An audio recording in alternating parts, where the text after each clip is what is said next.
Hola, muy buenas tardes y gracias por estar ahí al otro lado de la pantalla.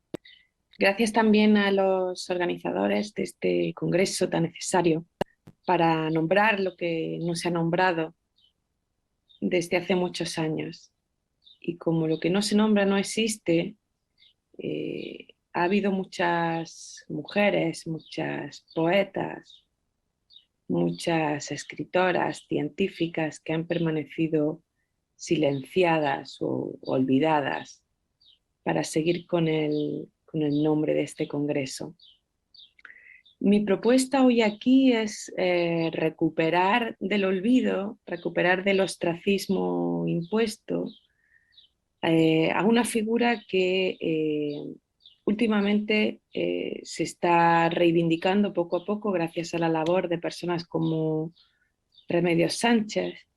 Y esta persona, esta escritora, poeta, columnista, es Mariluz Escribano, de Granada.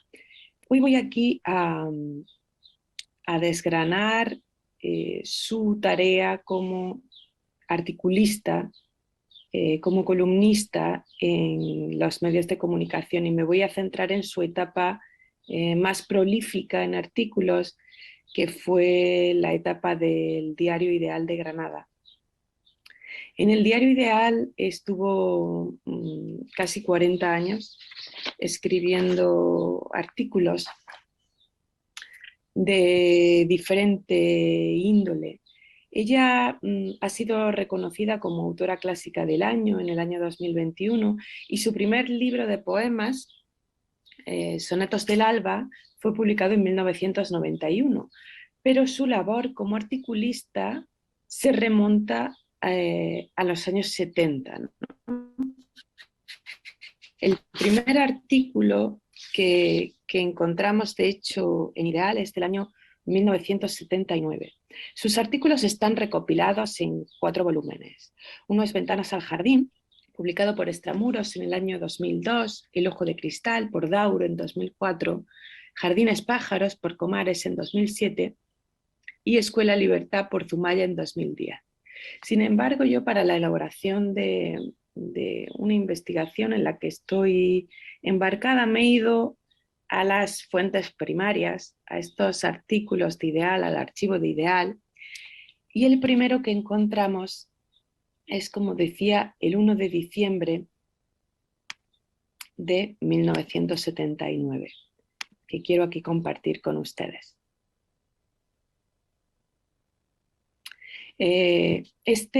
Las últimas rosas es un artículo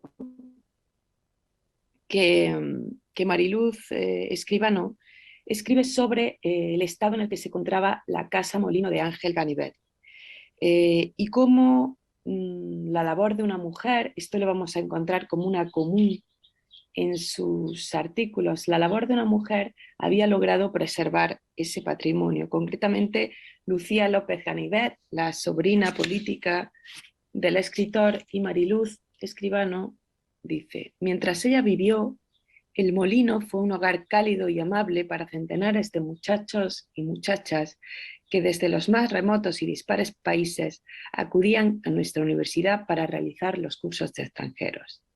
Y además fue también lugar de serenidad y diálogo para los que, siendo sus amigos, pasamos en él tardes inolvidables ante una taza de té inglés.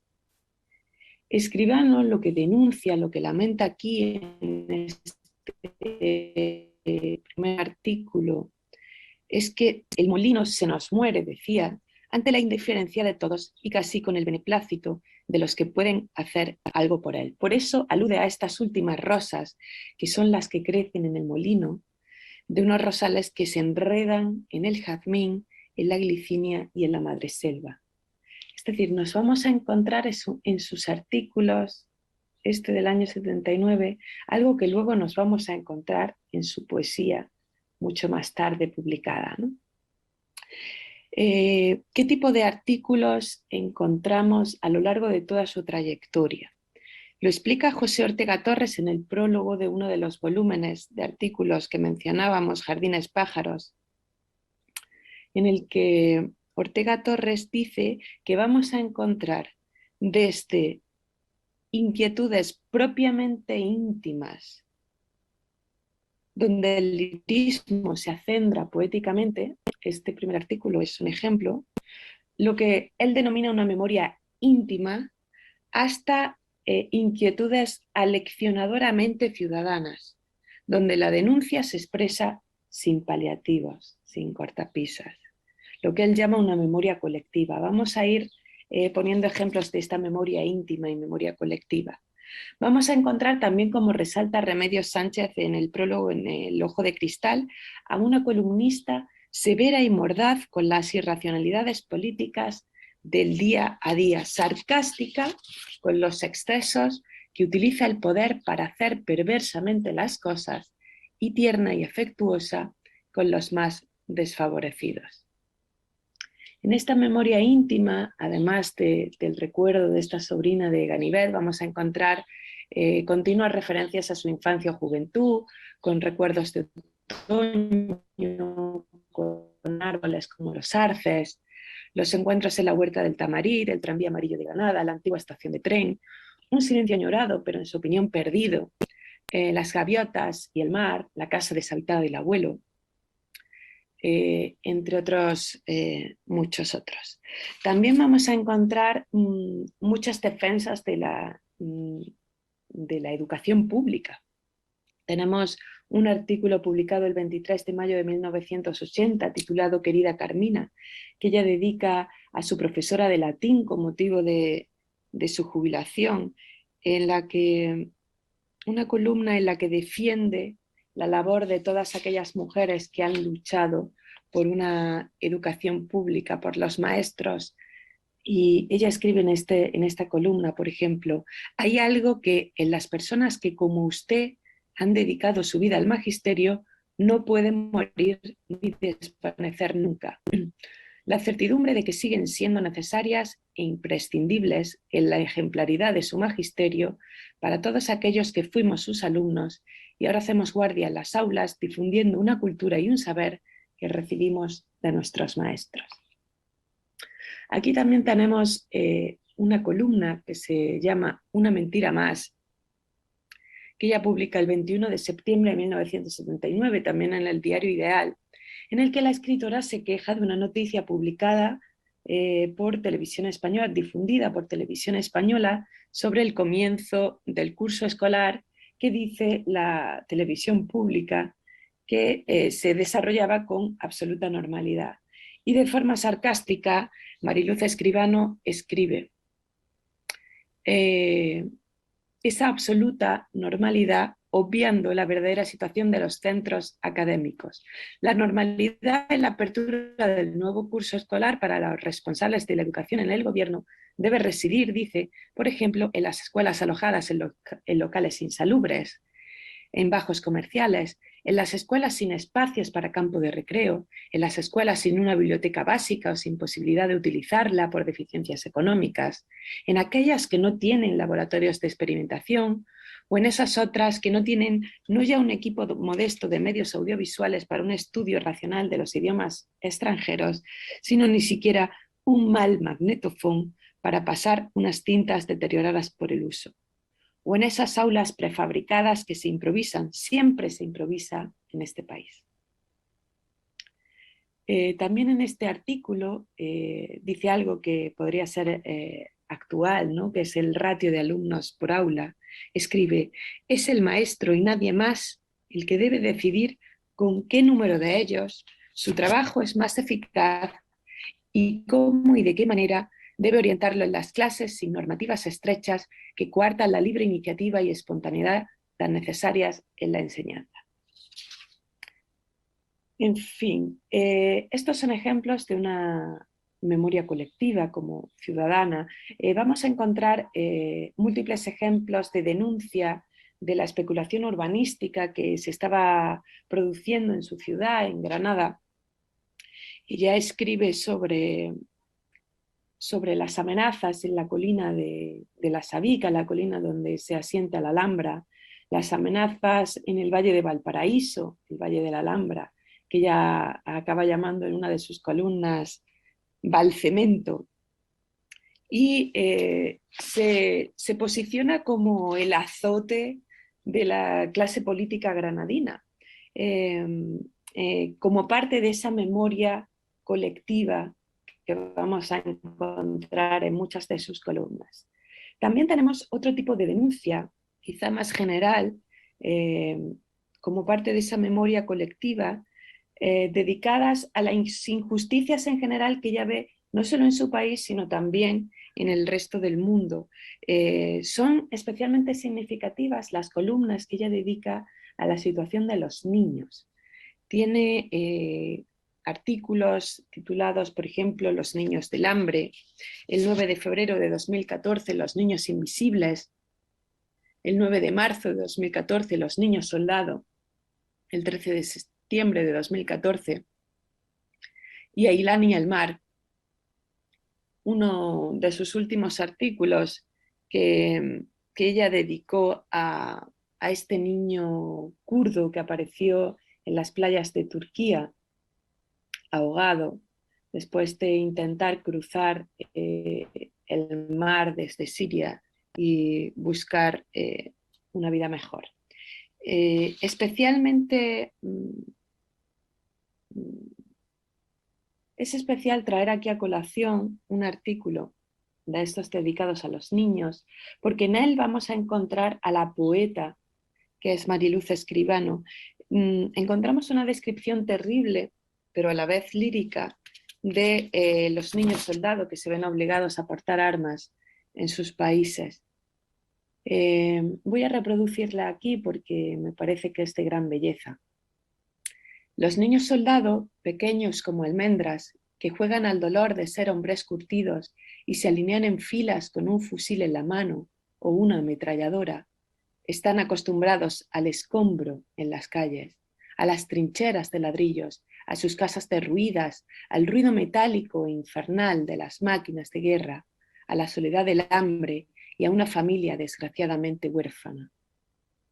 Huérfanos de todo, sucias sus pequeñas manos, trajes de harapos y ojos tensos de negror. No saben que juegan a una tómbola de muerte. Están dispuestos a matar y matan, o mueren, si se tercia, con la inocencia de los ángeles buenos que nos guardan la vida.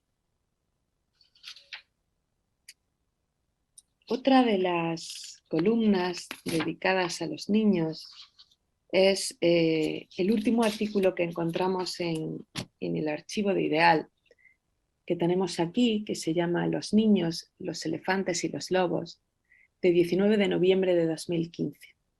En este artículo ella empieza una reflexión que comienza con aquella afirmación de Hobbes del lobo, el hombre es un lobo para el hombre. Y ella acaba por ir más allá incluso. Dice, el hombre es una alimaña para todo aquel que se mueva. Y acaba con cierto desasosiego, ¿no? Dice, el hombre es una víbora venenosa para el hombre. Habla de los niños pobres sobre los que decimos pobres niños bajo las bombas, o de los ancianos, pobres ancianos marchando interminablemente por caminos ajenos a las veredas de sus casas, pobres mujeres que lloran por un trozo de pan para sus hijos, una manta acogedora o un poco de leche. Pero los ojos de la gente al final reciben todas esas imágenes con frío. Ella por eso concluye desolada, como decíamos, el hombre es una víbora venenosa para el hombre. En fin, traigo aquí estos artículos porque considero que son una propuesta didáctica imprescindible en el aula, no solo de secundaria, sino también de la universidad, porque en ella vamos a encontrar diferentes características, no solo del lenguaje periodístico, sino también del lenguaje poético, del lenguaje literario. y bien pudieran ser una herramienta para analizar estas características de estos lenguajes, desde la posición de una persona que se enfrenta con crítica, con ironía, con sarcasmo, ante un mundo que ella denuncia sin cortapisas, de manera que puedan ser también una herramienta de denuncia que llevar a clase. Pues esto es todo. Muchas gracias por su atención. Espero que el resto del Congreso se desarrolle con normalidad y que se digan muchas cosas que llevan muchos años sin decirse. Un abrazo a todos y que tengan una buena tarde. Gracias a la doctora García Prados por acercarnos a una parte importantísima precisamente de nuestra querida Mariluz, vinculado precisamente en esa línea de trabajo que ella tenía a través de esas columnas que escribía no solo en el periódico Ideal, sino en algunos otros periódicos, y que de alguna manera marcaban enormemente esa línea tan importante que era denunciar aquello que tanto le dolía y tanto amaba y que tanto le hacía algunas veces sufrir. Siguiendo con esto que habíamos iniciado, con esta ponencia que habíamos iniciado a las 5 de la tarde, a continuación le damos la palabra a la doctora Mar Campos. En primer lugar quiero agradecer pues, sobre todo a José Álvarez por la presentación tan detallada, tan cariñosa, y bueno, también agradecer sobre todo a la profesora Remedios Sánchez por este congreso, como decía Nieves, ¿no? Tan necesario, ¿no? para recuperar, para seguir recuperando esas voces de tantas autoras olvidadas. Yo al hilo un poco de lo que ha propuesto Nieves, que ha presentado y ha recuperado un poco la figura de Mariluz Escribano, pues yo me sumo también un poco a recuperar o a nombrar a otras autoras. Sé que mi compañera Mar hablará de una espléndida autora que yo voy a mencionar solo, puesto que si Mar no contradice lo que estoy diciendo, pues creo que ella propondrá una grandísima autora granadina, y yo me voy a centrar en otras tres autoras. Mi título, El poder a la palabra. En realidad, yo quisiera un poco... bueno, había propuesto como título Lo que no se nombra no existe, a colación justamente de las palabras de la profesora Remedios Sánchez en su prólogo, ¿no? A ese famoso, bueno, a ese apenas recién salido volumen de Las Olvidadas, a la que felicito, por supuesto, al profesor también José Álvarez, que ha participado. Durante el congreso he querido cambiar el título y desde luego, pues... conceder el poder a la palabra. En este caso, por un lado, porque por subrayar, yo creo que desde el enfoque discursivo o mi línea de investigación, pues se enriquecen dentro de lo que es el equipo de investigación del proyecto de Las Olvidadas. Yo tengo un perfil muy lingüístico, pero desde luego es un honor poder seguir aprendiendo y enriqueciendo lo que es la aportación desde el hecho literario, ¿no? Creo que el binomio discurso, lengua y literatura es un binomio indisoluble y que es importante llevar también en el ámbito divulgativo. Decía que ya había cambiado el título a la pequeña presentación que voy a hacer para subrayar el valor que todo discurso tiene, en el que subyace, ¿no? El proceso de comunicación, ¿no? La intención comunicativa a la hora de quien construye un texto, ¿no? Del género que sea, poético, narrativo, digamos del diario, cualquier tipo de género periodístico.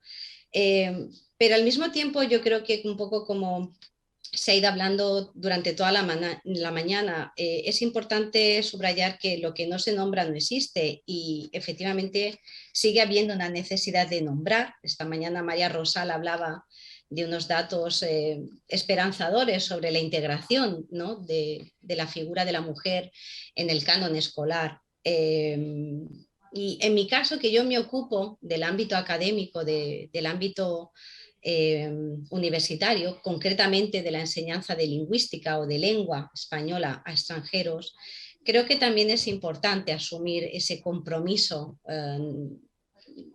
en los espacios universitarios hacia una educación que no sea solo igualitaria, como se ha dicho durante estos días en el Congreso, sino sobre todo para transmitir con seriedad, ¿no? Esta mañana también Manuel Gaete hablaba de la importancia que supone para los docentes, ¿no?, transmitir con seriedad el canon de figuras, de autoras, de autores en esa transformación del currículum. Mi propuesta es humildemente pues, presentar también una línea de investigación en la que, como les he dicho, pues, voy enriqueciendo gracias al trabajo con el proyecto de las olvidadas. Es un proyecto de investigación que nace, o mi línea de investigación concreto nace sobre estudiar o ahondar en esos mecanismos lingüísticos de la construcción del discurso y sobre todo del discurso identitario. Y como ustedes saben, pues el género poético es uno de los géneros que mayores posibilidades de intersubjetividad lingüística propone. Y bueno, pues yo he aceptado el reto que se me ha propuesto de ahondar sobre la identidad discursiva y subversiva, yo creo, de tres autoras andaluzas, en concreto Pilar Paz Pasamar, Pura López Cortés, me perdonen ahí el desliz de transcripción, y Pilar Quirosa. ¿Por qué estas autoras? He elegido estas autoras porque, ahondando en la lectura de su poesía, he encontrado varios aspectos que las unen. Y son, por un lado, la prolífica y excelente calidad de obras poéticas que presentan. Cada una de ellas presenta más de 10 poemarios y eso es una producción, digamos, de un calibre considerable. Al mismo tiempo, todas ellas tienen numerosísimos reconocimientos, premios, distinciones que, bueno, si las enumeráramos aquí, desde luego rebasaríamos el tiempo de toda la tarde. En ellas también, y sobre todo en esa identidad discursiva de la que voy a presentar solo algunas pinceladas, es característico el arraigo que tienen a la cultura andaluza, a la tierra. No obstante, Pilar Quirosa sea de origen nacida en Tetuán, pero trasladada en su adolescencia en Almería. Este arraigo además va a tener una incidencia, yo creo, especial, ¿no?, en la construcción de esa identidad, como les decía, discursiva, poética. Y otra característica que yo creo que la casa comuna y que a mí me llama la atención es la interacción en la construcción del proceso identitario en estas autoras, tanto a nivel individual, es decir, desde la construcción poética, como social y cultural. Me ha llamado mucho la atención, profundizando sobre la lectura en estudios también de estas autoras, el fortísimo compromiso humanístico, la acción social y cultural que cada una de ellas en su cronología, en su tiempo, han desarrollado. Y esto me ha llamado mucho la atención. Yo creo que por eso es importante seguir visibilizando figuras como las que quiero un poco presentar aquí. Es interesante también esta mañana se hablaba de la importancia, ¿no? De visibilizar en el ámbito escolar y, como les decía, yo creo también en el ámbito académico, visibilizar la figura de estas de autoras, de estas y de otras muchas seguramente, que el canon, no solo escolar, sino también el canon académico, digamos, descuida. Y hacerlo desde distintos ámbitos transversales. Mi interés desde el ámbito de la investigación y desde el ámbito de la enseñanza de la lingüística o del aprendizaje, como les he dicho, de la lengua, es unir los estudios del discurso, de análisis del discurso. Este año hemos tenido la posibilidad de poder, desde un curso que realizo sobre análisis del discurso enfocado desde el género. Este año hemos trabajado el género poético. Hemos podido, con mis estudiantes, trabajar la construcción identitaria de uno de los poemarios más interesantes que tiene Mariluz Escribano, que era Umbrales de Otoño. Mi propósito esta tarde, brevemente, para no exceder mi tiempo, va a ser definir un poco cómo se manifiesta la condición femenina en autoras como Pilar Pasamar, Pura López Cortés, Pilar Quirosa, muy brevemente Martín Vivaldi, cómo se manifiesta la condición femenina dentro de la construcción de la identidad del discurso poético y en relación a un discurso hegemónico no igualitario. Partiendo de un estudio que me ha resultado muy interesante, que es de Eva Morón, que aparece en el volumen de Las Olvidadas, coordinado por José Álvarez y por Remedios Sánchez. Y en concreto, sobre todo, cómo esta dicotomía de la construcción identitaria, digamos, de la condición de lo femenino en el propio discurso poético, cómo se posiciona, ¿sí? Desde posicionamientos de sumisión ante el discurso hegemónico o posicionamientos de alguna manera de reivindicación de la propia identidad femenina dentro del propio discurso poético y cómo ello se hace. Brevemente, aquí tienen una diapositiva donde les ilustro el constructo teórico, que además es un constructo teórico que llevo también al aula, que digamos realizo con mis estudiantes en la asignatura de análisis crítico del discurso, focalizada pues para mejorar en los alumnos la comprensión crítica de los textos, por supuesto, y además pues ofrecerles esa posibilidad de tener herramientas de análisis lingüístico útiles pues para su propia formación académica o investigadora para las tesis de licenciatura. Como ustedes pueden ver ahí, la identidad discursiva se construye siempre desde un proceso dialógico, desde las instancias de las voces del texto, de la voz enunciadora, y se realiza en un proceso de identificación o negociación discursiva que es muy interesante desde la propuesta de Charodot, que la construye desde el esquema del principio de alteridad. Un principio de alteridad que se construye en una relación especular o isomórfica,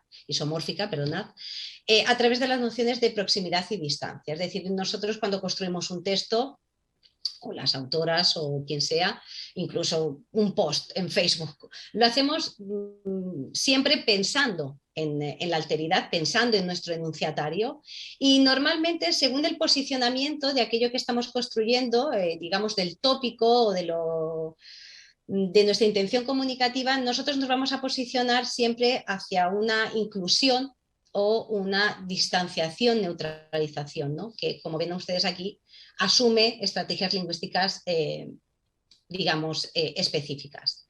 Respecto de la proximidad, pues normalmente encontraremos estrategias de personalización o particularización o definición, y cuando lo que nos interesa o lo que interesa al autor del texto es distanciarse, lo puede hacer desde estrategias de impersonalidad o generalidad.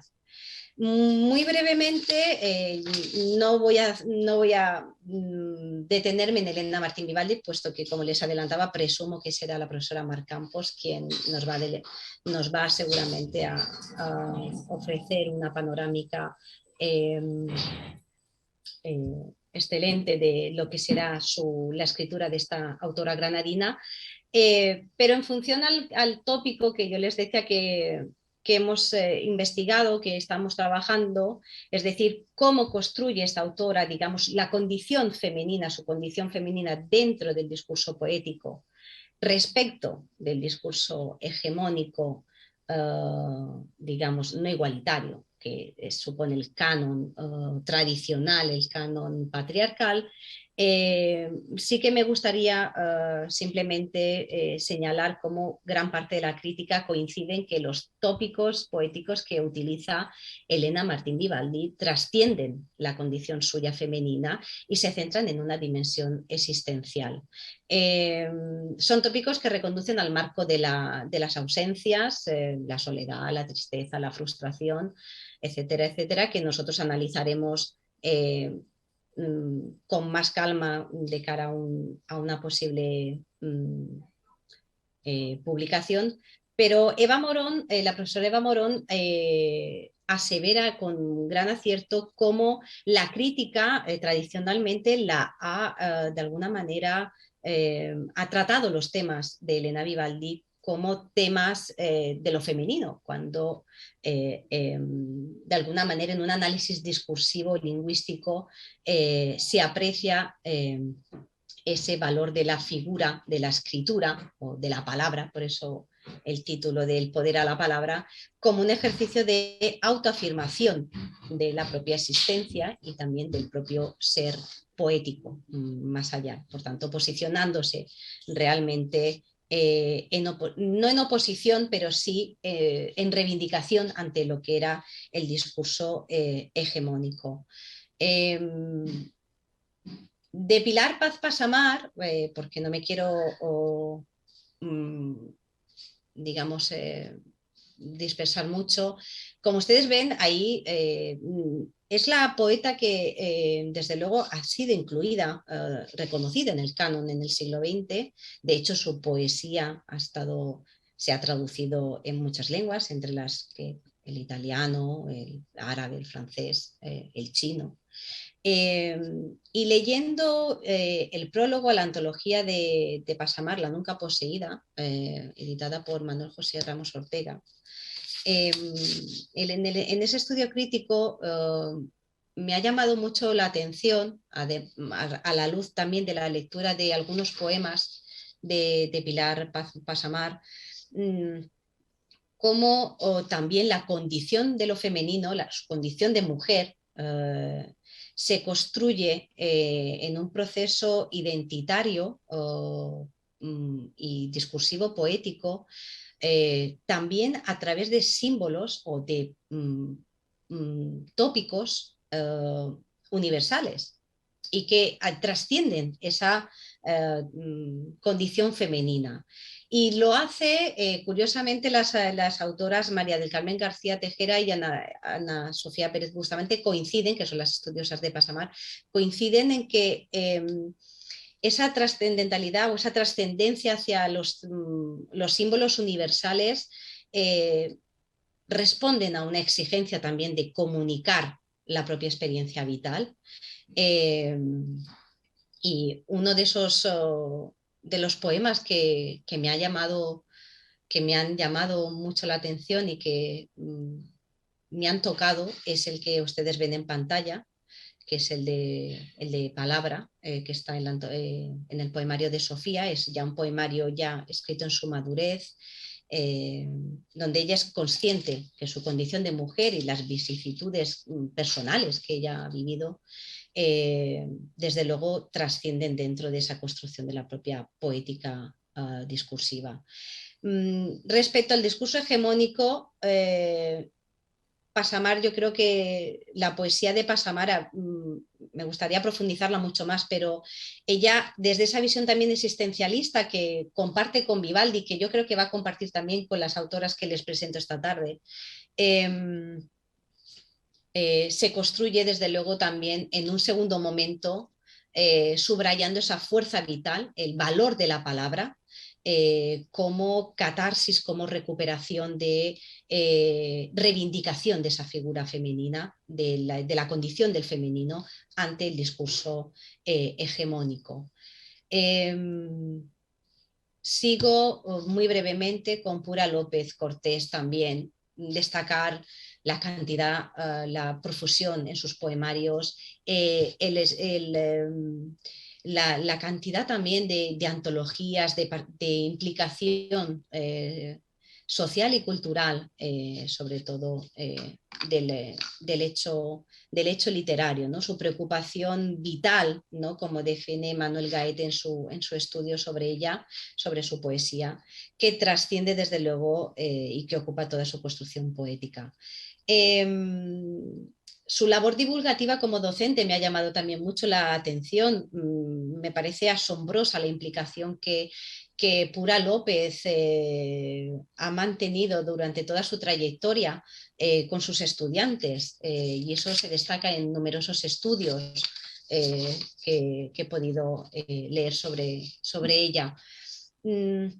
Respecto siempre a este análisis discursivo que he querido trazar, ese hilo argumental que une estas poetas sobre la representación de lo femenino, su condición femenina en el discurso poético, pues también en Pura López prevalece ese estilo donde se revela el yo femenino. El yo femenino tiene una presencia mucho más explícita, tal vez, seguramente, esto lo podrá decir la profesora Mar Campos, de Elena Martín Vivaldi, pero se revela además en el tono, en la forma de construir, de utilizar la palabra, a través de un enfoque donde muestra una convicción que asume conscientemente del hecho de ser mujer, ¿no?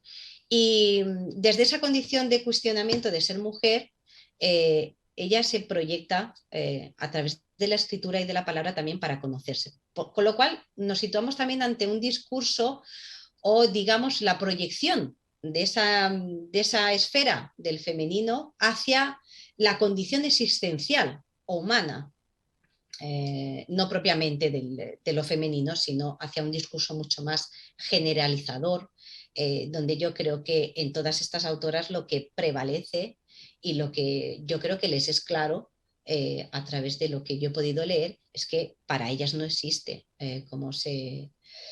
no existe una literatura de mujeres o una literatura de hombres, ¿no? Existe una literatura y la expresión, ¿no? de los sentimientos o de las emociones a través de la escritura y del texto. Y efectivamente también en Pura López su identidad discursiva no se acomoda al discurso hegemónico, busca intencionalmente en las lecturas, en los poemas que yo he tenido oportunidad de leer a través también de la web del proyecto que tenemos en acceso desde hace algunos días, pues la alteridad que se manifiesta empática, por ejemplo, hacia otras voces enunciadoras o voces silenciadas de la memoria colectiva. En Pura López es destacable, como describe Manuel Gaete, ese hilo de denuncia explícito, al filo, Manuel Gaete utiliza el término de al filo de la denuncia explícita, pero me parece remarcable que efectivamente la posición que asume de alteridad empática Pura López hacia determinadas cuestiones, no propiamente de identidad discursiva, sino hacia otro tipo de construcciones identitarias en las que ella necesita o cree que es importante reivindicar y denunciar. Su discurso también se construye, la condición de lo femenino también se manifiesta en un discurso también de esperanza o de reconciliación a través de la palabra. Y eso también es muy importante, es un elemento que acomuna las tres autoras hasta ahora que he presentado, digamos, fugazmente. Por último, sí que quisiera hacer mención y recuperar la voz poética de Pilar Quirosa Chiruce, que también de origen almeriense, y que la crítica y los estudios que he podido consultar sobre ella la definen como una mujer polifacética y de gran referente cultural para la ciudad de Almería. Su condición femenina ante el discurso hegemónico no igualitario se construye también desde un discurso poético que trasciende de nuevo el género femenino hacia la condición humana. Y yo a este punto, después de haber leído algunos poemas de estas autoras, algunos fundamentales, otros que aparecían en la web, que aparecían en algunas antologías, me ha venido una cuestión, una pregunta, y es que que lanzo seguramente a los expertos del hecho literario, puesto que yo pues más bien me dedico a analizar desde un punto de vista más lingüístico, neutral, digamos, y con menor conocimiento, ¿no?, del hecho poético. Lanzo esta pregunta, es si realmente en las mujeres poetas, en las autoras, existe o ha existido efectivamente ante ese consciente discurso hegemónico patriarcal en el cual puntualmente las mujeres siempre han venido excluidas, pues desde cualquier ámbito de la esfera social, ya no solo poética, también desde otros tipos de ámbitos discursivos, el político, el público, el académico. Si en el caso de las mujeres poetas, yo me pregunto si construir la identidad discursiva hacia un enfoque, digamos, de existencialista, tiene que ver más bien sobre gustos de género o de la época en la que se construyen las autoras como poetas, o si también pudiera ser que eso responde a el hecho de que ante un discurso discriminatorio y no igualitario, ellas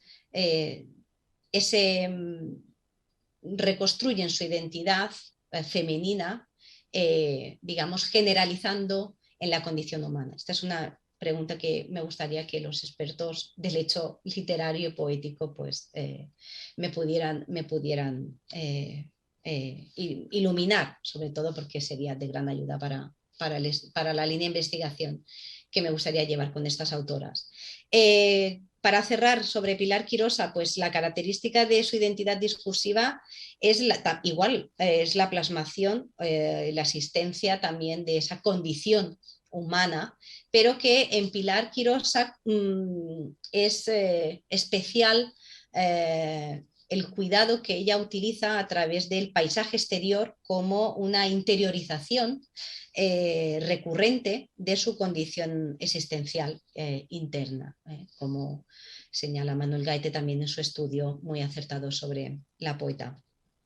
Para Pilar, pues la reconciliación universal también es un tópico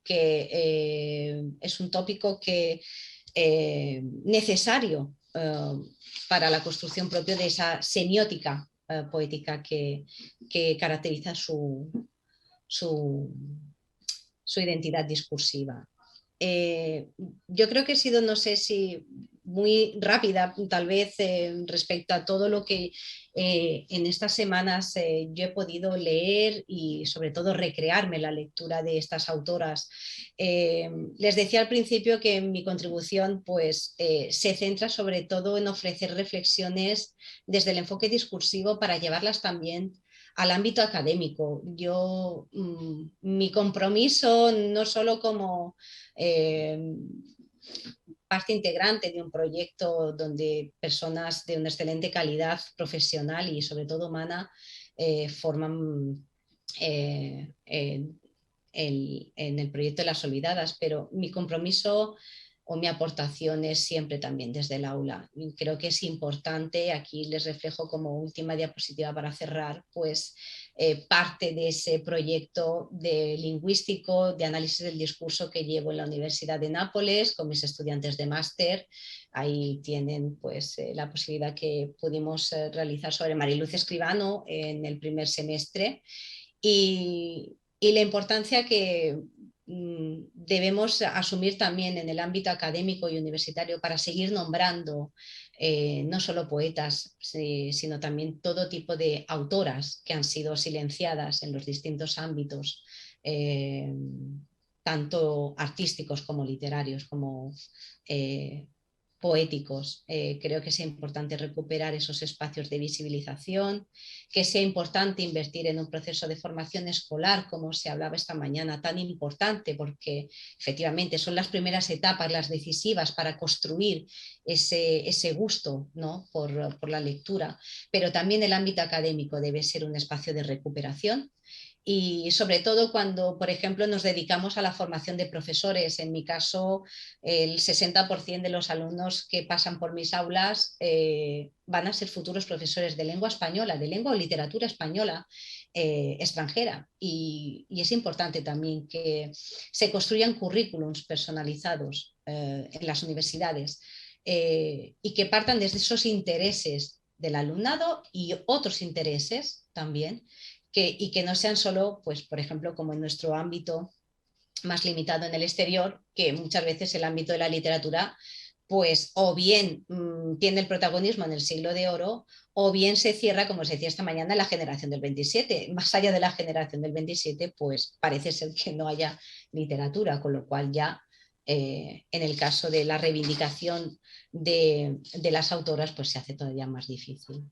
Bueno, pues hasta aquí mi pequeña aportación, mi contribución. Daros de nuevo las gracias a todos y bueno, pues aquí estamos para aprender.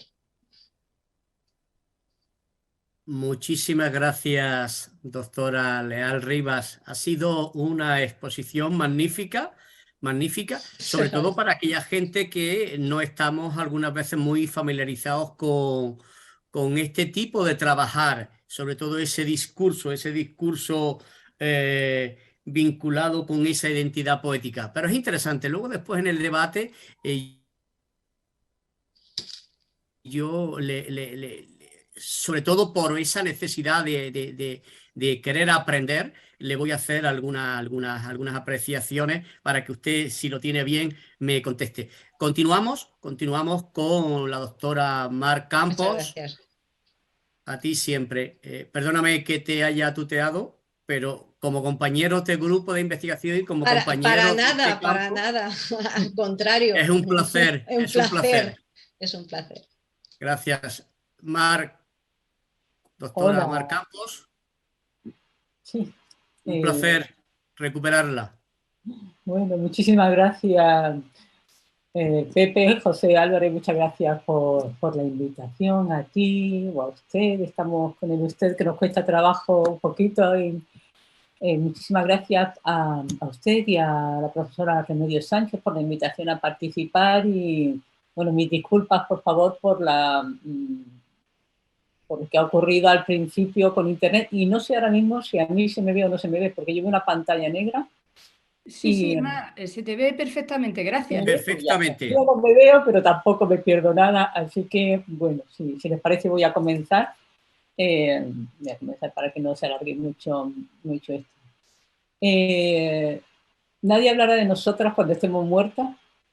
Esa es la frase que han puesto nuestros anfitriones a la mesa en la que estamos participando y que yo creo que a la mayoría nos trajo a la mente en un primer momento el título de la película dirigida por Agustín Díaz Llanes en el 95, pero que es una frase que, según me comentaba la profesora Remedios Sánchez, de la poeta Josefina de la Torre. No sé si es parte de algún poema o sencillamente una afirmación, ¿no? Pero me ha parecido una frase muy interesante porque muestra en primera persona del plural una preocupación por la visibilidad y por la permanencia, ambas cosas, ¿no? Y precisamente en un poema de Josefina de la Torre, incluido al inicio de su poemario Medida del Tiempo, dice así, voy a leer un par de fragmentos, señalaré dónde está, no lo leo completo porque es un poquito más extenso. Dice, mi amigo de entonces, aquellos que leíais mis versos y escuchabais mi música, Luis, Jorge, Rafael, Manuel, Gustavo y tanto otro ya perdido, Enrique, Pedro, Juan, Emilio, Federico. ¿Por qué este hueco entre las dos mitades? Vosotros ayudasteis a la blandura del que fue mi nido. Yo me formé al calor que con vuestras palabras me envolvía. Me hicisteis importante. Ahora me salto unos cuantos versos y dice, pero de pronto un día me cubrió lo indefinible, algo sin cuerpo, sin olor, sin música, y me sentí empujada, cubierta de ceniza, borrada con olvido. ¿Dónde estabais vosotros, compañeros? Vuestras letras de molde, vuestro ingenio, vuestra defensa contra el desconocido ataque. Oh amigos, Enrique, Pedro, Juan, Emilio, Federico, nombres que no responderán mi voz. Manuel, Gustavo, Lejo, Luis, Jorge, Rafael. Y sigue el poema. Yo creo que todos podemos ponerle apellido a esos nombres propios. Por la frase, de alguna manera, en la frase que da nombre a nuestra mesa, de alguna manera se asume que alguien habla de nosotras mientras la presencia física es una realidad, porque estamos aquí y no es posible hablar a nosotras mismas. Pero como vemos en el poema, eso no es tan verdad como pudiera parecer.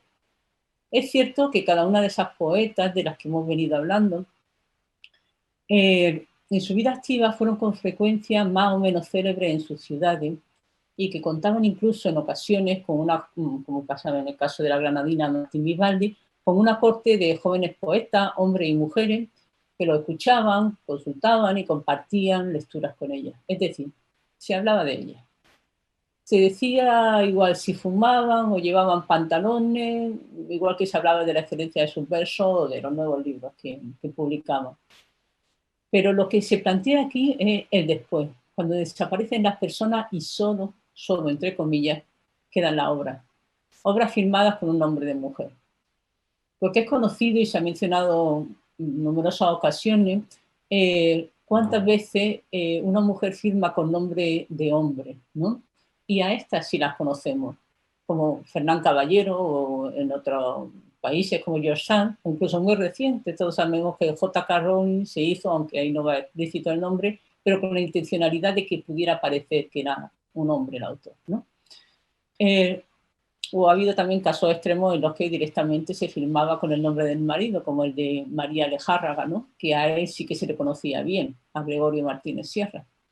Es decir, que no es casual que de las pocas mujeres que han pasado en la historia de la literatura, algunas lo hayan hecho gracias precisamente a llevar el seudónimo masculino, a esquivar de alguna forma su identidad. De cualquier manera, ya en vida era evidente que el reconocimiento obtenido era a menudo local, eso también es para otro debate, el tema de las provincias, ¿no? Frente a las capitales, pero que el reconocimiento obtenido no era equiparable a la validez de su obra. A Elena Martín Vivaldi le preguntaba a Luis García Montero por qué creía ella que no había sido tan conocida o se le había dado más relevancia a otros poetas de inferior calidad artística. Y ella decía, pues yo qué sé, me han dicho que me he movido poco, pero no sé qué otra cosa podía hacer. Me mando los libros a la crítica, me he presentado algunos premios, etcétera, ¿no? Pero, en fin, no hay que darle mucha vuelta a eso. En otros trabajos se han ido mencionando como, por ejemplo, la falta de tomar conciencia de grupo o de reconocerse entre mujeres y algunas otras cuestiones, falta de sororidad, etcétera, no hacían sino reforzar la verdad de base, y es que el sistema imperante, el patriarcado, muchas veces representado, no diría por hombres, pero también por mujeres, consideraban que las mujeres no se merecían estar en ese canon, ¿no? Por eso aquí ha ido quedando ampliamente demostrado en muchas investigaciones que si no habían sido incluidas en antologías, entonces no habían sido incluidas en libros de texto, y, digamos, la necesidad de la presencia en esos espacios es fundamental para poder alcanzar en algún momento un estatus de clásico. Sobre eso no hay discusión ninguna. Entonces, mi línea, aunque Natasha había avanzado otra cosa, en realidad es que como tenemos poco tiempo y queremos hablar de muchas cosas, yo quería completar un poquito el espacio ese de la visibilidad o de la presencia, en mi caso en el espacio universitario y en las historias de la literatura, los libros que eran la base de la educación en la universidad, ¿no? Cuando al final del siglo XIX, pero sobre todo al final del 20, al inicio del 20, se produce en España un cambio radical a la hora de abordar la enseñanza y el aprendizaje de la literatura en la universidad, se abandona la retórica clásica por los estudios de la historia de la literatura. Entonces se van a comenzar a producir una obra muy específica. En un tipo de obra que no contaban para nada con la aprobación del erudito por excelencia de aquel momento, como conocemos a don Marcelino Menéndez Pelayo, pero que sin proponérselo fue, a pesar de él y a costa de él, uno de los que más se perpetuó en este sistema, ¿no?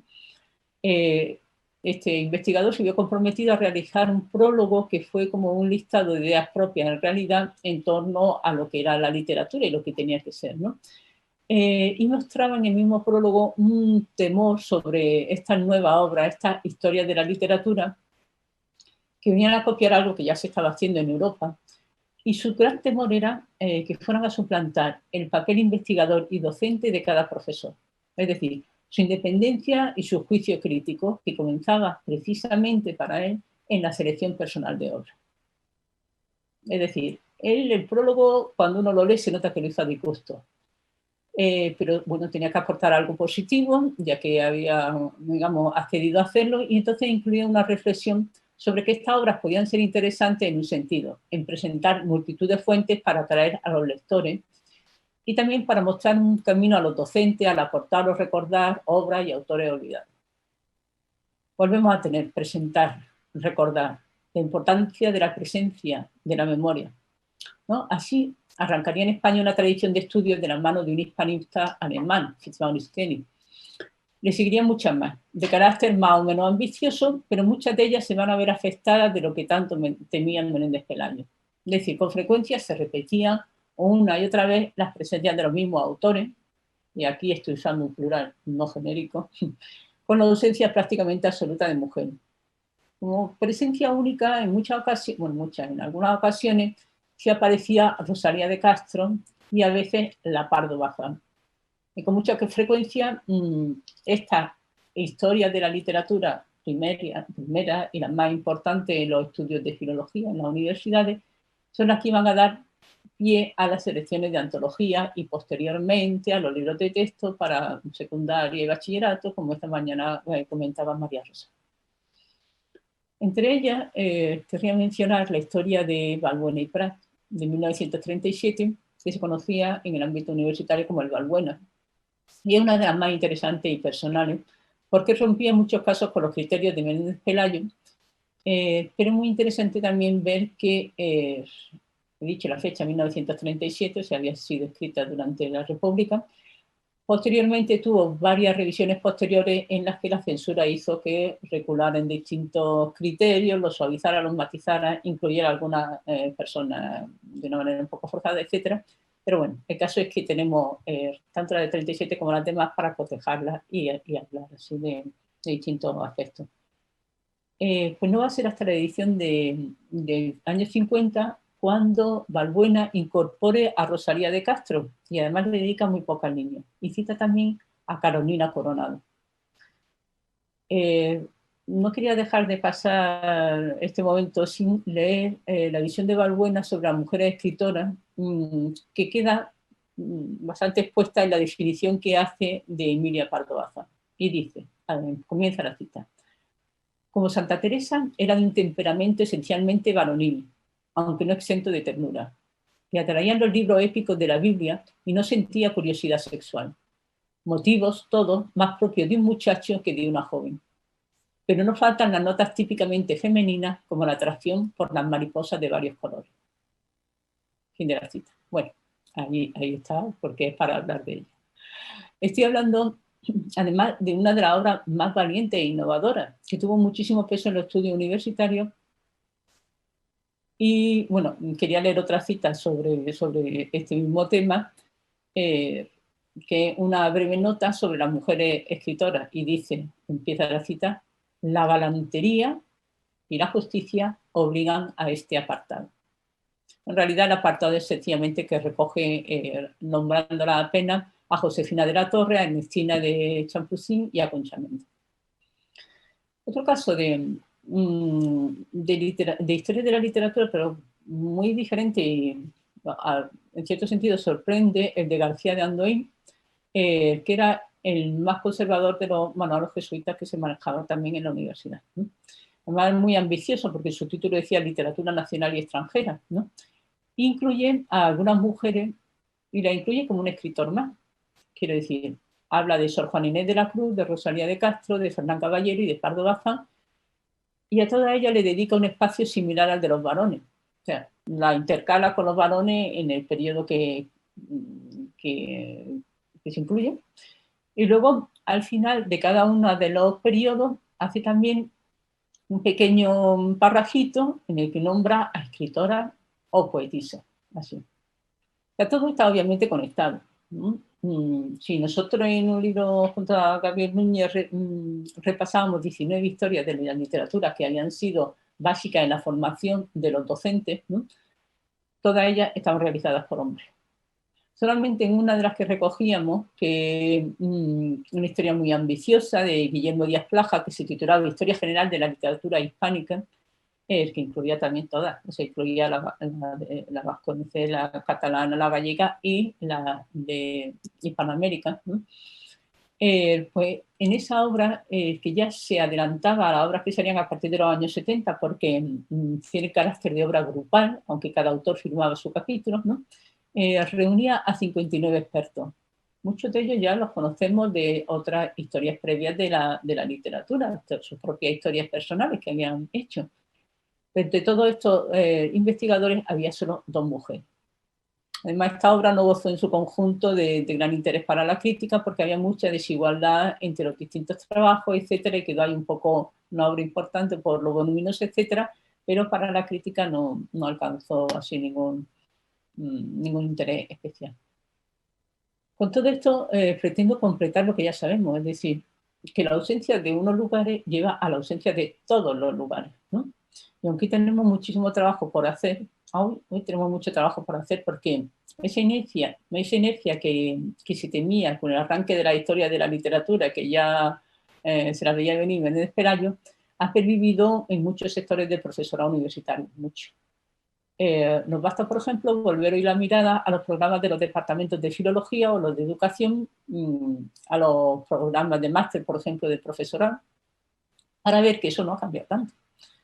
Por ejemplo, si repasamos el de la Universidad de Almería, que es la universidad donde yo imparto docencia, o la de Granada, que nos acoge ahora virtualmente, la descripción de los contenidos de las distintas asignaturas sobre literatura española, estamos aún muy lejos de ver nombres femeninos con una relevancia que podamos, digamos, ver como algo significativo, ¿no?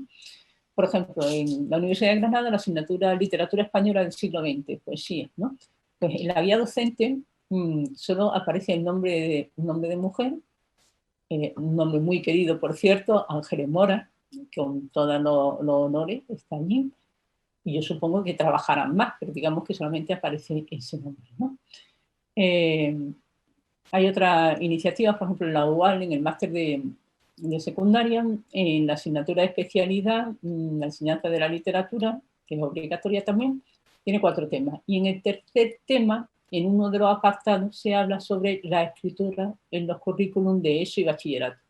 Eso me parece muy importante y me parece que es una forma de empezar a sacudir las conciencias de la gente y decir, ¿por qué tenemos que pensar en esto? Pues porque es algo que apenas existe y de lo que se ha hablado con muchos detalles antes. Sí hay otras asignaturas, como por ejemplo otra vez la UGR sobre el imaginario femenino en la literatura española.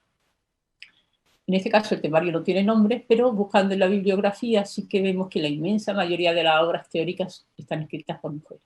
Es decir, la mujer ocupa un espacio importante en determinadas asignaturas, pero son asignaturas específicamente, en este caso, sobre el imaginario femenino, sobre el feminismo, etc., ¿no?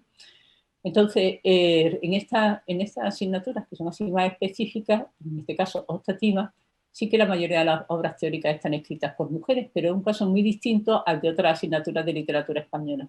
Es decir, gran cantidad de los libros de consulta de docentes y estudiantes, que encontramos propuestas en la bibliografía, siguen siendo de autoría masculina, y solo en el caso de que la asignatura tenga este carácter ya vemos que hay muchísimos más textos escritos por mujeres. Y aquí abro un paréntesis y agradezco a todos los compañeros varones que se han interesado de una manera absolutamente natural o con toda la normalidad del mundo por las escritoras que estamos pretendiendo rescatar en este proyecto de investigación y en este congreso concretamente. Ya hemos tomado conciencia, se han revisado todos los espacios de la educación, desde infantil, creo yo, primaria, secundaria, universidad. O sea, ya hemos tomado conciencia con muchísimos datos objetivos, cifras que nos ha ofrecido María Rosa, Sergio Arlandi y otros compañeros y compañeras. O sea que ya es que eso es indiscutible. Ya lo era indiscutible antes, pero ahora nos hemos puesto minuciosos y hemos dicho, aquí están todos los datos. O sea, que no nos digan que estamos de alguna manera o algo, porque nos hemos registrado todo. Entonces, lo que toca ahora es hacer el estudio realmente sobre el contenido de los textos, de las obras, ¿no? Valorar, estudiar de una manera crítica, como se ha hecho hasta ahora con las obras de nuestros compañeros varones, para incluirlo en los programas docentes. ¿Por qué? Si no hay visibilidad, no trascienden los estudios tampoco, ¿no? Entonces, aquí alguien va a hablar, sí, así vamos a hablar de ella, aunque esté muerta. Este es el objetivo del Congreso, ¿no? Con el que vamos a intentar poner broche a ese proyecto de investigación tan maravilloso, que esta página web creo yo que es algo extraordinario, que ofrece unos materiales muy valiosos y que va a hacer real, de verdad, de una vez por todas, de forma tangible, el acceso por parte de docentes y maestros a materiales que pueden coger directamente y llevar a sus aulas, ¿no? Y nosotras vamos a hablar porque esas autoras son las primeras que siguen hablando a través de sus escritos, ¿no? A nosotras nos basta casi con darle el espacio para que se las escuche, ¿no? Para que se comenten sus voces. Vamos a hablar de ellas, con ellas y las vamos a escuchar. ¿Por qué? Entre otras cosas, nos hemos dado cuenta de que nuestra herencia está ese vacío absoluto de la palabra de mujer. Nuestro inconsciente que está empapado, somos nuestro inconsciente, lo que nos rodea, lo que nos sustenta, etcétera, ¿no? Nos ha llevado a pensarnos casi invisibles para la vida pública y desde luego para permanecer en la historia, para que se hable de nosotras, ¿no? Y esto es profundamente injusto y es dañino para la construcción de nuestro yo como personas completas, pero tanto para los hombres como para las mujeres, ¿no? Esos referentes, lo importante de tenerlos es que hablemos de ellas para poder hablar de nosotras mismas, para poder entendernos a nosotras y nosotros, ¿no? No solamente a la mujer. Entonces, tenemos que buscar un espacio dentro de... Esta mañana había un debate entre María Rosa y Remedios Sánchez sobre los espacios que ocupaban, si tenemos poco espacio para insertar mujeres, hay que quitar hombres. Ese es un debate también que está allí, ¿no? Lo que yo creo que es interesante es buscar también espacios nuevos para destacar la poesía de nuestras poetas, ¿no? En el caso de, ya tengo que ser muy rápida, luego en el debate podemos hablar un poco más, pero en fin, en el caso de Martín Vivaldi, por ejemplo, que mencionaba Natasha, que yo tenía interés en haber trabajado, pero que no iba a ser esto dedicado expresamente a ella, estamos ante una poeta que es muy reconocida en su ciudad, que fue hija predilecta de Granada, nombrada hija predilecta de Granada en el 88, recibió la medalla de la Real Academia de Bellas Artes. En el 2007, por ejemplo, se le hizo, en el centenario de su nacimiento, se le hicieron un congreso dedicado expresamente para ella, otro evento, etc. Entonces, ¿qué pasó después? Pues nada. Ni se la ha incluido se ha incluido en alguna antología, etcétera, pero no se le ha dado mayor trascendencia a su obra, no se le ha otorgado un espacio entre los escritores andaluces, ni en los currículums, etcétera, ¿no? Entonces, ya que nos hemos puesto a romper ese círculo vicioso de que lo que se conoce primaria ni secundaria, ¿no? Ya que hemos decidido romperlo, tenemos que hacer, entiendo yo, sobre todo y empezando por la universidad, ¿no? Porque no es que queramos hacerlo porque de pronto queremos sacarnos de la manga que hay que visibilizar a las mujeres, es que somos muy importantes y las poetas son muy importantes, ¿no? Porque la universalidad de sus poemas trasciende el momento de su escritura completamente.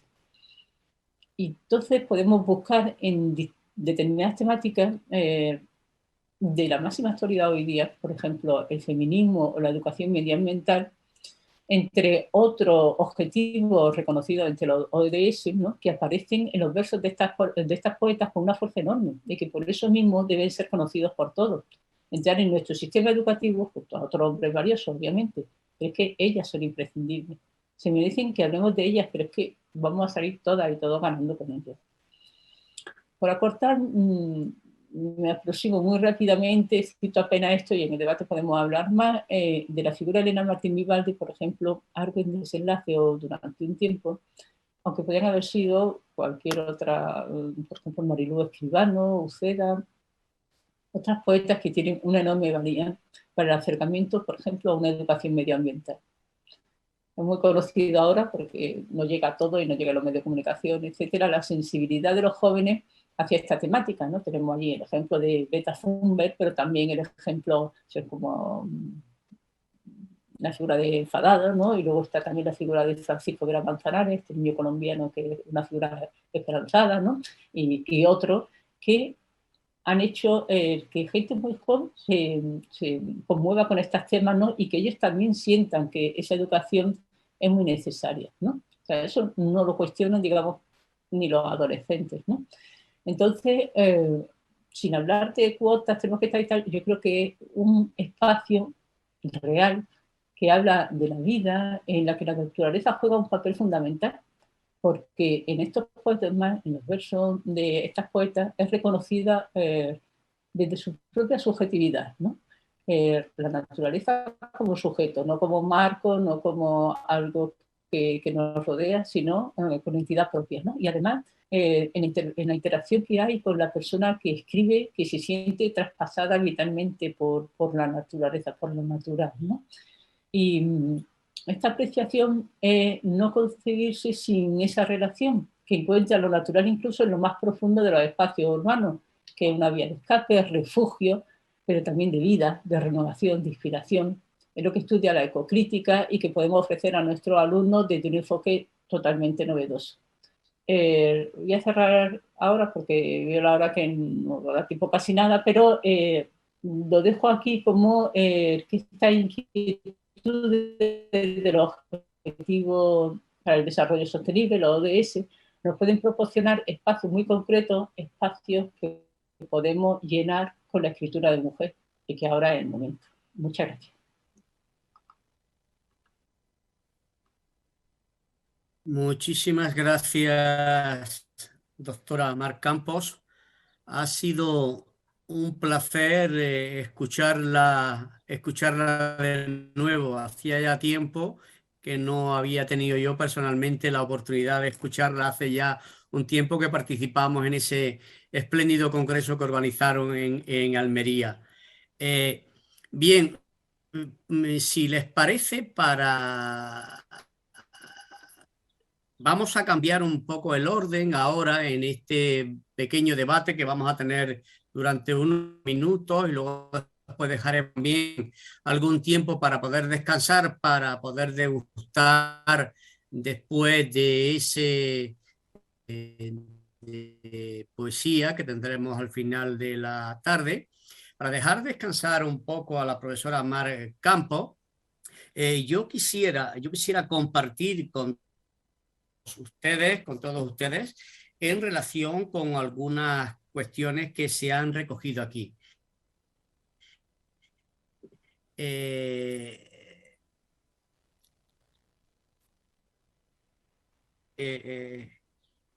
Perdón, tú aludías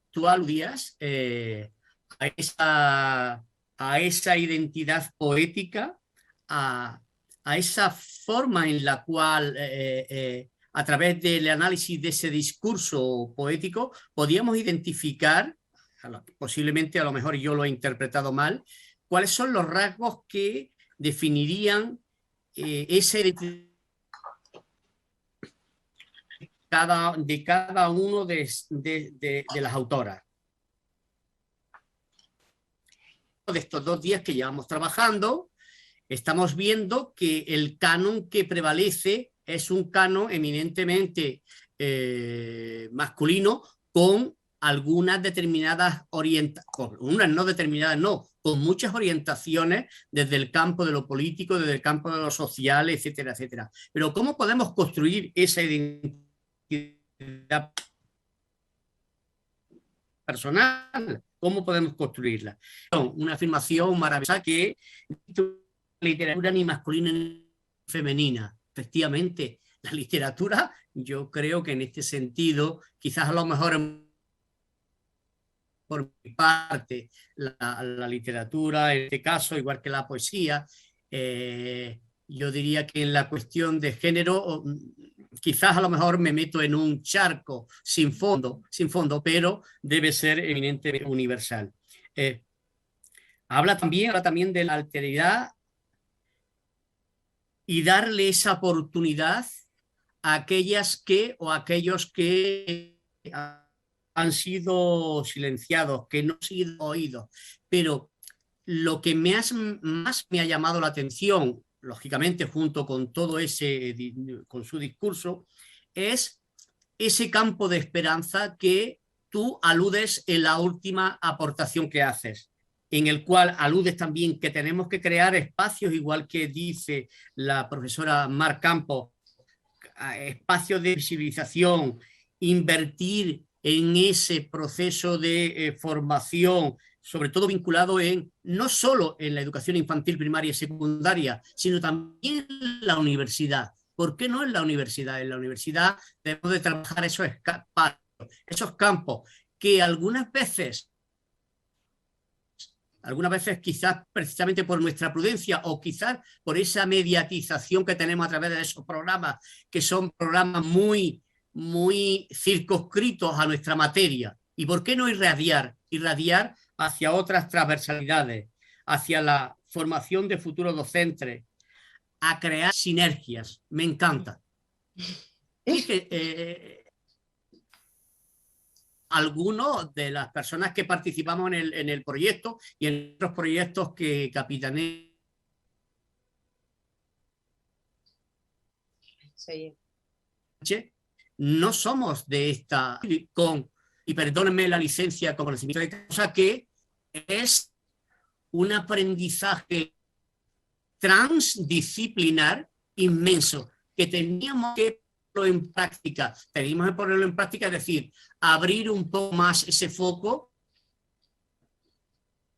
no solo en el ámbito de la poesía, sino en el ámbito, ¿por qué no?, de la pedagogía, en el ámbito de la didáctica, en el ámbito de las ciencias experimentales, etcétera, etcétera, etcétera. Y cómo no, una muestra de esa transdisciplinariedad es precisamente en esa propuesta que tú haces al final, que hablas de proyectos y espacios de investigación académicos. Sí, señor, el espacio de las hadas es un espacio donde confluyen diferentes áreas de conocimiento y que enriquecer, y de hecho enriquecen enormemente a todos aquellos que estamos, y lógicamente trasciende, porque todo aquel trabajo que está hecho y reflejado lógicamente en ese proyecto va a trascender al ámbito profesional, como es la educación infantil y primaria.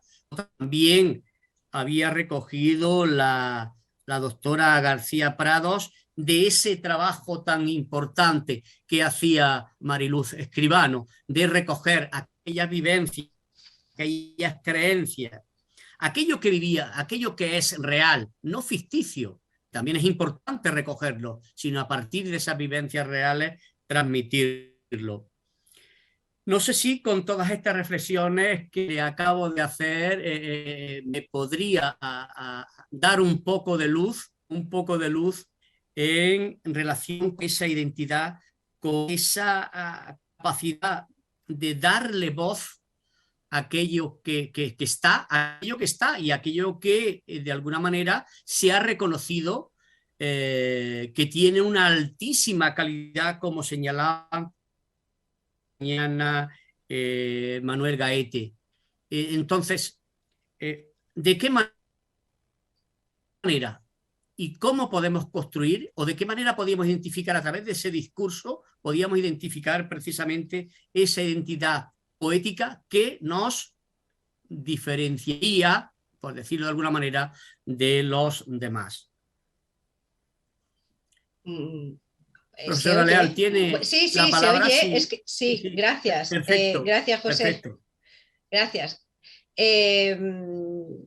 Pues yo creo que has resumido, vamos, espléndidamente lo que es el interés o mi motivación personal.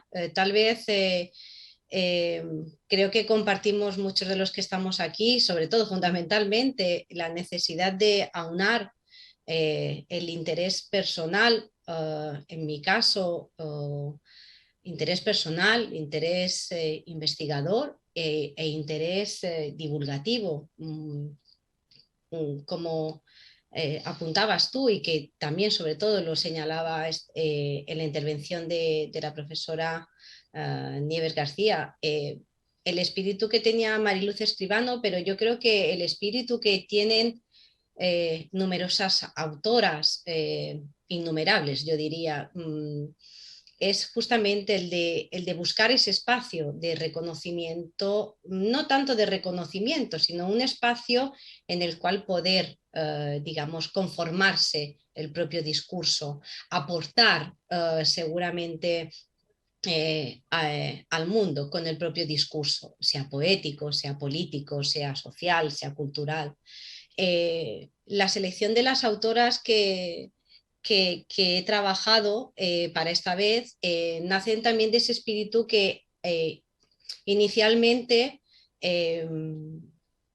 ahondando en la figura de Mariluz Escribano a raíz del congreso que se hizo en el mes de diciembre y al que tuve la suerte de participar en presencia en Granada con muchos de vosotros, pues es justamente que la construcción del discurso, en este caso femenino, en cuanto escrito por mujeres, ¿no? Creo que era María Rosal que lo hablaba, de que no podemos evitar que somos mujeres, la condición nuestra de lo femenino es intrínseca a nuestro discurso, en nuestro discurso bien poético, bien literario, narrativo o simplemente en la esfera nuestra social y cultural.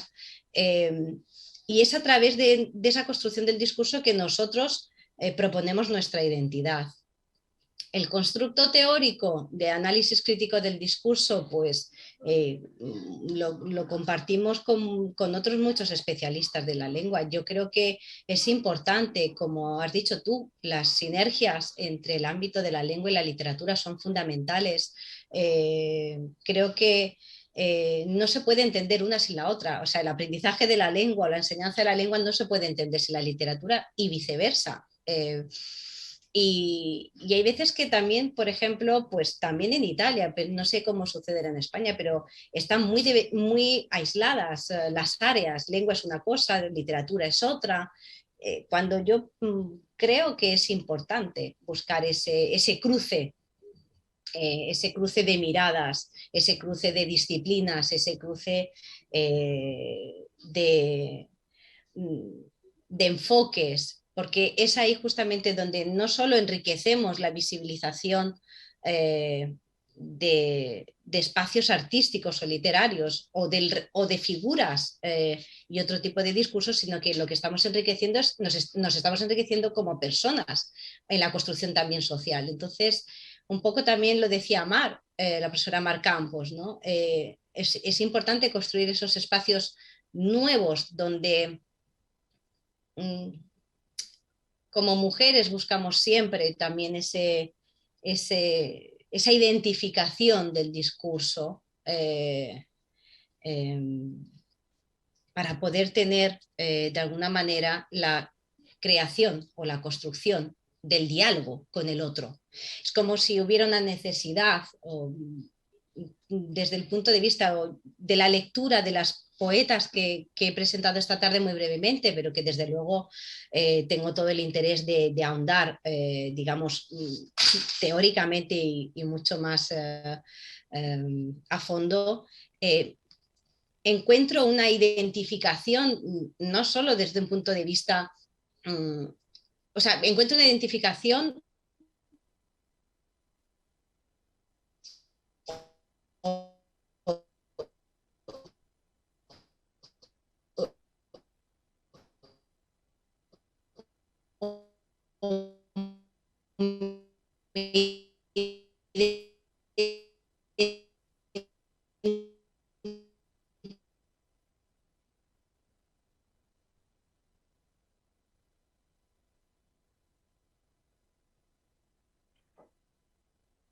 Parece que tenemos algún problema con la cobertura de Natasha desde la universidad. Yo no oía y pensaba que volvía a ser mío. No,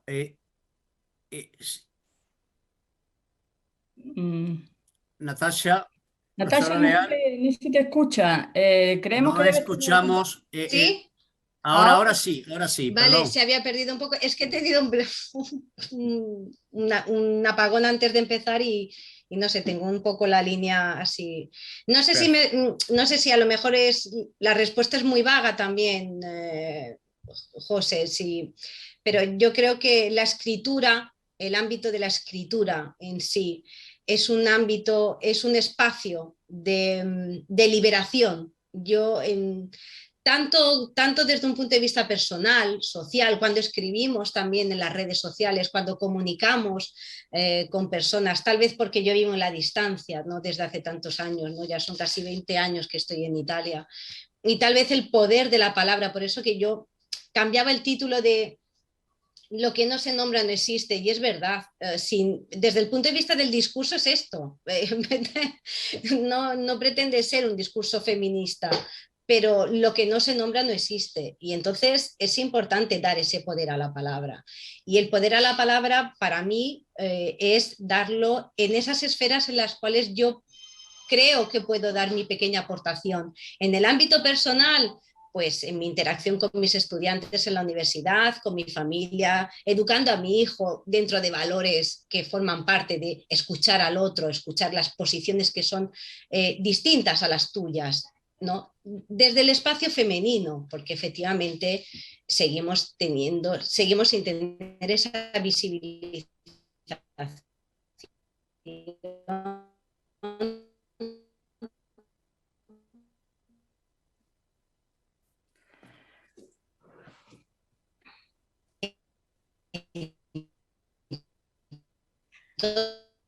Natasha, volvemos a tener problemas con la voz. Parece que se va mucho la cobertura.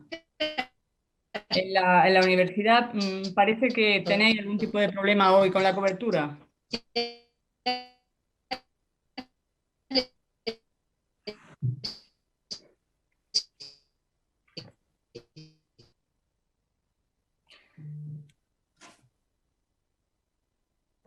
Natasha, hemos perdido, parece, a la profesora Natasha Leal. Aprovechamos para hacer, mientras se conecta, una pregunta a la profesora Marcampo, a la que he tenido la suerte de escuchar, igual que a la profesora Natasha Leal. Riva, a ambas le agradecemos desde la dirección del Congreso la generosidad y la amabilidad de centrarse en este tema que normalmente no se toca porque todo el mundo está hablando de la poesía más actual, de la poesía última, y a veces no nos damos cuenta de que hay unos referentes a los que hay que rescatar. Hablaba la profesora Marcampo sobre la necesidad de buscar nuevos espacios para visibilizar a las poetas. Ya tenemos aquí nuevamente a José Álvarez y a Natasha. Esos nuevos espacios, Mar, ¿desde qué punto, en qué lugar lo encontraría o a qué espacio en concreto te refieres para añadir o para ampliar el lugar de las mujeres poetas? Bueno, a ver si tengo suerte y no oye bien. ¿Me oye bien, René? Sí, ahora perfectamente, Mar. Y hemos recuperado a Natasha, o sea que está todo magnífico. Muy bien, bueno, quiero dar las gracias otra vez y por la paciencia que tenéis con estas cosas, que tiene mucho mérito en organizar el congreso así y que todo vaya bastante bien, ¿no? Yo hasta ahora no había tenido problemas, escuchando antes y cuando me toca intervenir me vienen todos, pero bueno. Pero mira, luego esos espacios... Perfectamente, que es la clave. La idea no ha fallado en ningún momento cuando estaba explicándola en esta segunda fase. Estupendo. Mira, lo que yo quería, digamos, proponer es que, bueno, los espacios pueden ser dentro del espacio mismo, digamos, oficial de la docencia, pero también en otros espacios informales, ¿no? De actividades que se hacen con los niños fuera de la aula, etcétera. Y era un poco hacer realidad que la literatura está en todas partes, ¿no? Que la literatura lo trata todo, lo trabaja todo, etcétera, ¿no? Entonces, cuando nos demos cuenta de eso y se lo hagamos ver, por ejemplo, a los profesores de ciencias naturales o a los profesores de ciencias sociales, las reivindicaciones sociales, etcétera, a cualquiera de los niveles, podemos trabajar con alumnos de cualquier edad esas temáticas. Entonces, ahora está el marco de los ODS, los Objetivos de Desarrollo Sostenible, que se están potenciando a muchos niveles. Ellos tienen también en los chats he visto que alguien decía, no se ha hablado de los clubes de lectura, yo creo que mañana se va a hablar, sé de alguna profesora que mañana... Es cuando aquí lo tenemos todo dividido en días. Mañana tendremos la suerte de que la profesora María del Carmen Quiles Cabrera de la Universidad de Almería y nuestra coordinadora provincial de bibliotecas escolares de Granada, Paqui García Garrido, puedan debatir sobre esa temática. Sí, por eso yo no había dicho nada y claro, al ver en el chat mañana se va a hablar de eso, ¿no? Pero sí que hay en la UNESCO un espacio de club de lectura para los Objetivos de Desarrollo Sostenible y ellos proponen cada mes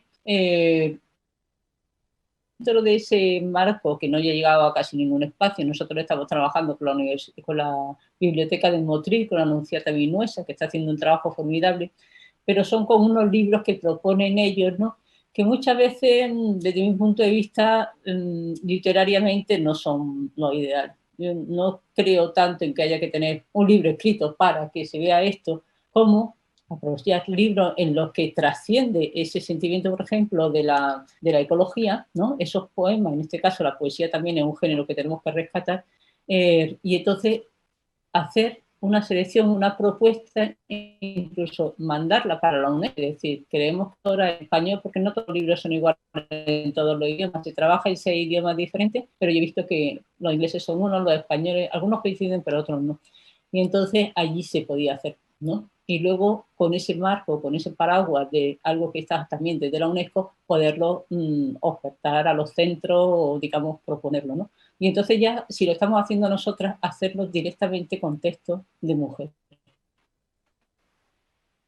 Caben todos cabemos los hombres y las mujeres, sí, pero ahora mismo falta más rescatar. Y nuestras poetas, las poetas que para la reivindicación social, para la erradicación de la pobreza, es que, digamos, no son temas...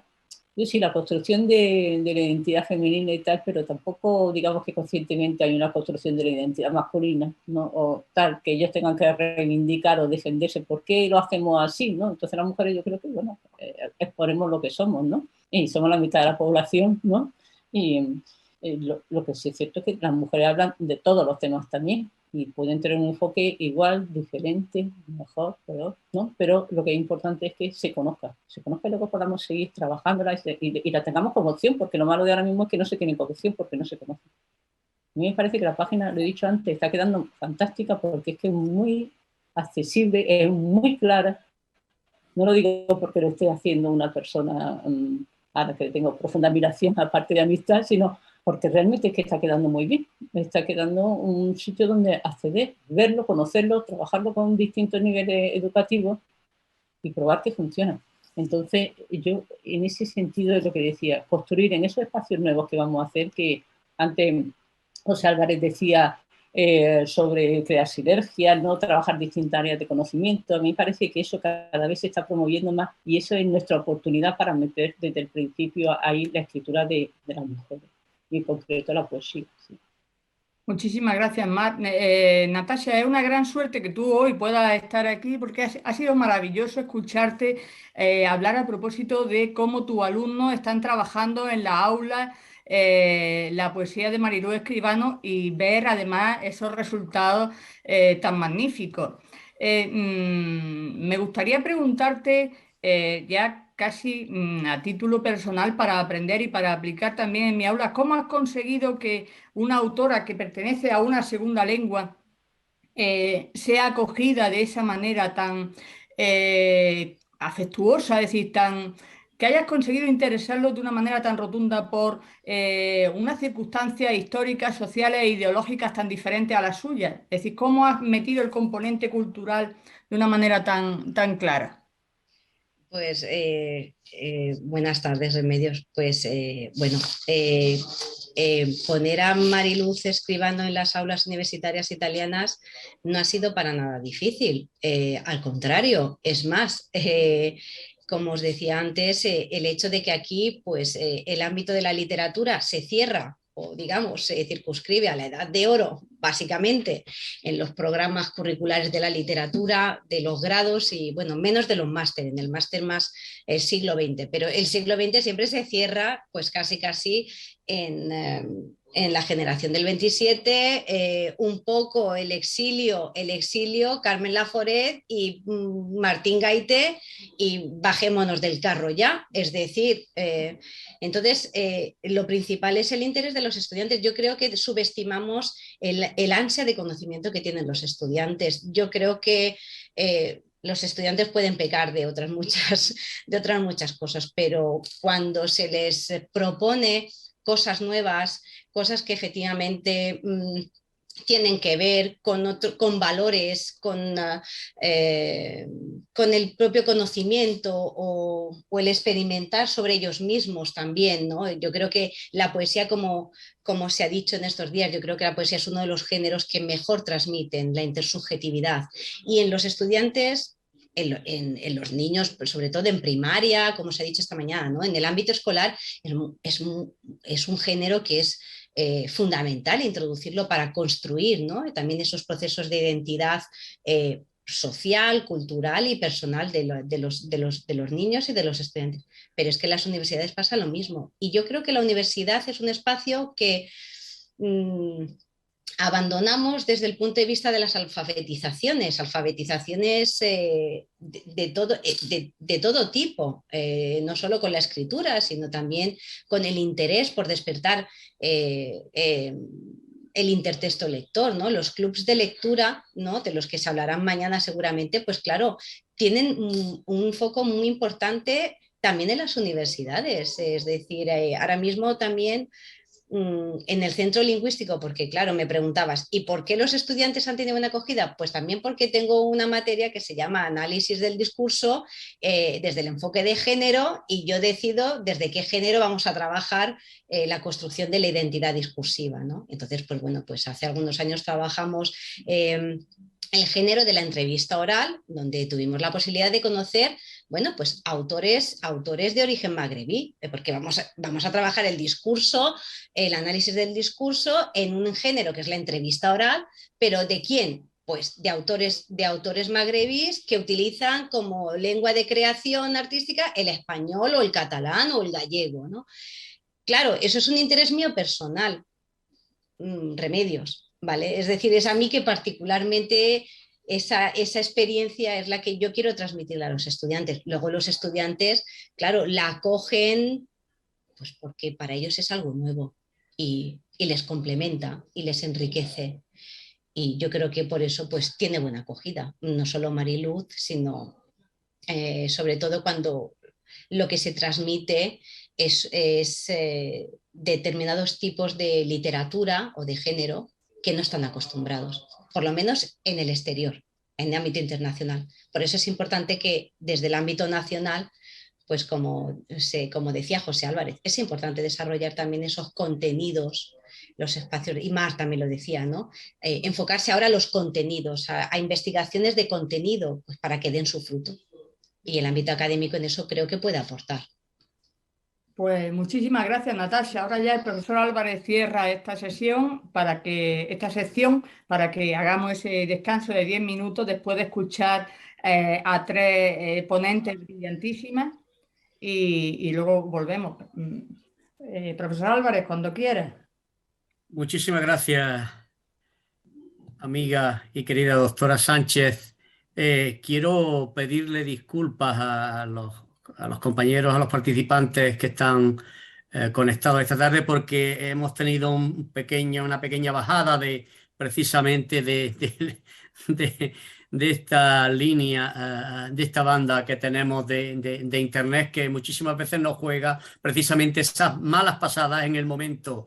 Pedirle también disculpas a Mar porque querría, ya no queda tiempo haberle hecho haberle planteado alguna cuestión, pero como tendremos oportunidad en otros momentos, pues la guardo para ese momento. Ahora lo que queda es daros las gracias, de verdad, daros las gracias encarecidamente a la doctora Prados por enviarnos esa aportación tan sumamente sustanciosa vinculada con Mariluz Escribano. Darle también, por supuesto, las gracias a la doctora Leal Rivas por esa aportación tan importante vinculada con esa identidad poética, con ese discurso, con ese tema tan apasionado que podría y de hecho debe ser transversal en todas las áreas de conocimiento. Y cómo no, a nuestra querida y también amada Mar Campos por estar ahí, por habernos hecho disfrutar y sobre todo por habernos dado un poco de más luz a esta situación en la cual estamos. Decía la profesora Remedios Sánchez, vamos a descansar 10 minutos, pues lo siento, van a ser 5 minutos y a continuación seguimos con el recital poético. Muchísimas gracias a las tres, muchísimas gracias a todos y continuamos dentro de unos minutillos.